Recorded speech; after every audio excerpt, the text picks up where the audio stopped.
Hi everyone. Today I'll be looking at Bach's treatment of modal melodies and his chorale harmonizations.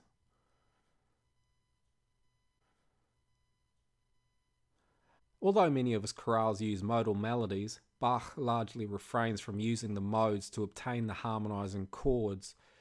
Instead, each modal melody is treated as being either in a major or minor key and is harmonized accordingly.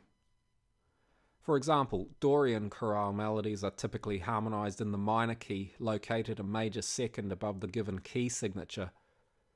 A B-flat key signature, therefore, would typically be harmonized in C minor. Phrygian chorale melodies are typically harmonized by the minor key located a perfect fifth below the mode's final.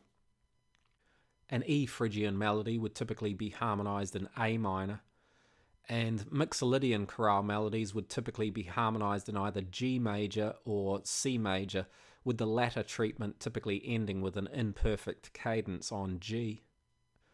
In Phrygian mode chorales also, Bach typically uses suspensions or several chords to extend the final cadence so that it ends with an imperfect cadence on the dominant. In this chorale, for example, Bach harmonizes the final F to E descent in the soprano with subdominant, dominant and tonic chords in A minor to end with an imperfect cadence.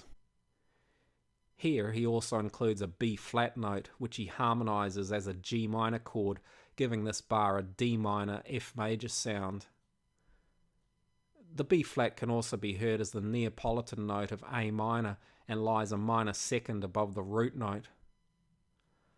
Like the Neapolitan note, the characteristic interval of the Phrygian mode is also the minor second above the final.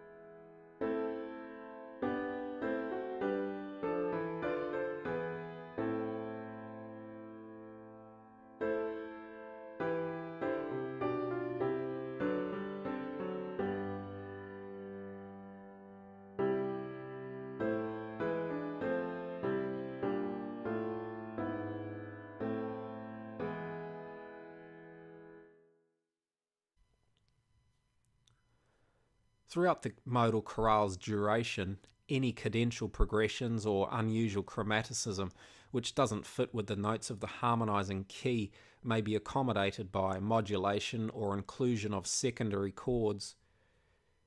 Here, for example, in this F Dorian chorale melody, inclusion of this D flat moves the mode towards F minor or A flat major. Bach therefore modulates to cadence in A flat major.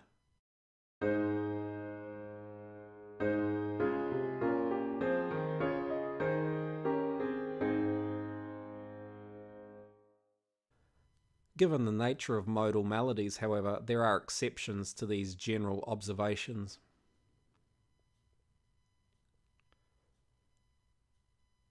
In Chorale 162, the melody initially appears to be in D minor, especially as it includes the C sharp. Through a large majority of the chorale, Bach seems to agree with this conclusion. From here, however, the melody appears to suggest the Phrygian mode with the inclusion of the characteristic minor second above the final note.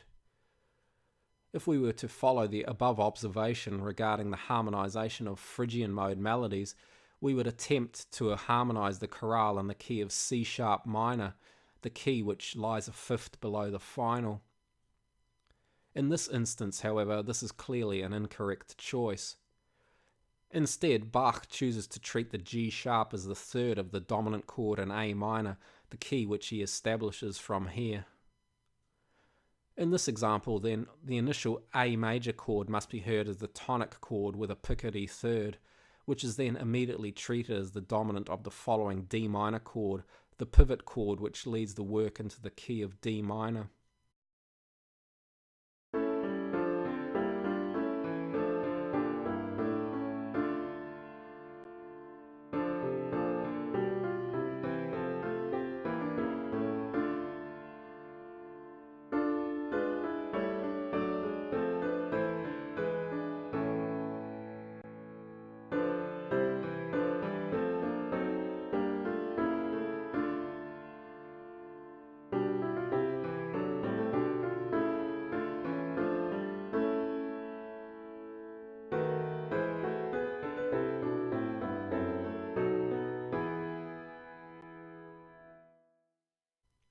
I hope you found this useful. Thanks for watching. See you next time.